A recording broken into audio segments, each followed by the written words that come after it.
Hi everyone, it's Nicole and I'm here with another layout. These are some of the layouts that I completed at the crop. My goodness, this was back in April now.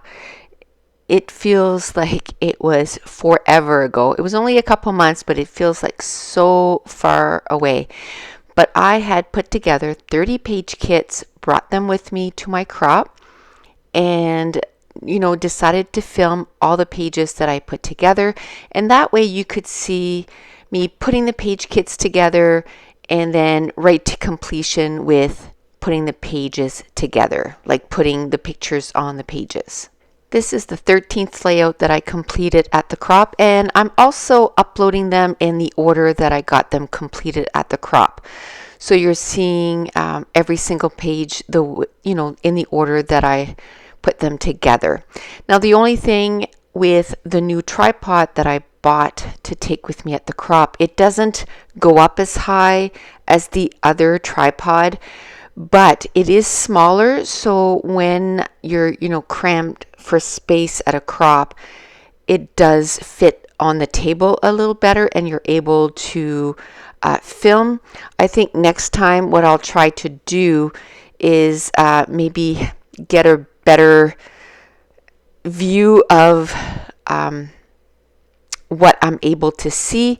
And instead of, the photos on the left side, if my actual layout was way over to the left, then you'd be able to see a little bit more of the layout. And maybe if I also put all my die cuts off to the side, and then you could just see the die cuts as I'm putting them on the layout, then you could see a little bit more of the layout.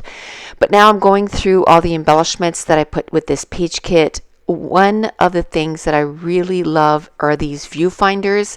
It actually came, I have a lot of questions about those. It actually came on a pattern paper sheet. It was a My Mind's Eye pattern paper. I think it was the Now and Then collection. And I bought that years and years ago. And I think when I bought it, I bought 2 or 3 sheets of it. So I still had a full sheet. And when I put all these page kits together, I would just cut 2 or 3 of them and put them on each of the layout, and then that way they are great to put down as an embellishment foundation. Now when I put these down in the page kit, I don't fussy cut them. I just put them in the page kit and I figure that I can put them or cut them apart once I'm putting the page together. Now I had put quite a few pictures with this page kit. I'm going to end up, I believe, using 4 of them. I do cut them down to 4x4, and I mounted, 2 of them together and mounted it on this navy blue cardstock. This cardstock I've had for about 20 years. Way many moons ago, I used to have my own scrapbooking store, and these were cardstock that I bought from Scrapbook Sally, which was a wholesale scrapbooking store. I don't even know if they're around anymore. So I would buy these, packages of pattern papers in 50 packs. And when I closed down my store, I had all these, cardstock left over. So I still have quite a few of these. They're navy with some white polka dots. And I found them when we were actually packing to move into our new house. And I was like, hey, I love these cardstock. I need to be using them a whole lot more. So I put them somewhere where I could, use them much more. And now I use them a lot for backgrounds, and also to mat my photos. So this is a layout that I really like to do often. Is I cut 2 strips of 4x12, and then I cut my photos at 4x4, and I kind of take, let's say, the top 2 photos, I'll tuck them to the top left of the layout, and then the bottom 2 photos, I'll push them to the bottom right of the layout. And I really like how it almost looks like the page is divided in 2, and there's like 2 a separate focal points on the layout. And a lot of times I'll take a journaling card and put it to the right of the photos or to the left of the photos, and that's where I'll do my journaling. Or I'll make a block that's 4x4, so a third 4x4, and that's where I do my journaling and do a little bit of embellishment. So a lot of times when I go to crops like that, I reuse sort of layout ideas while I'm at the crop. So I'll do this idea of, doing 2 4x12 or maybe 4.5x12 strips, and do some embellishing around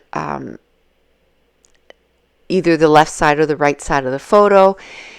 Or I'll do an L-shaped layout, or I'll do 4 blocks and, separate the photos that way. I try to reuse some sketches, that are sort of go-to for me.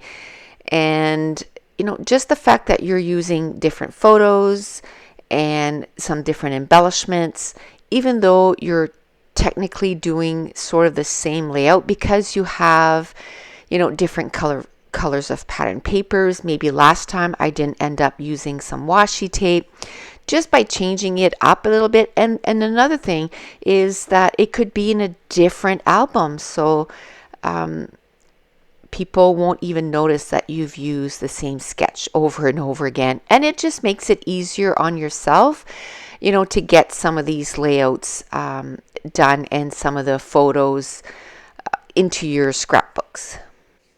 And just by using different pattern papers and different embellishments, it does look like 2 different layouts.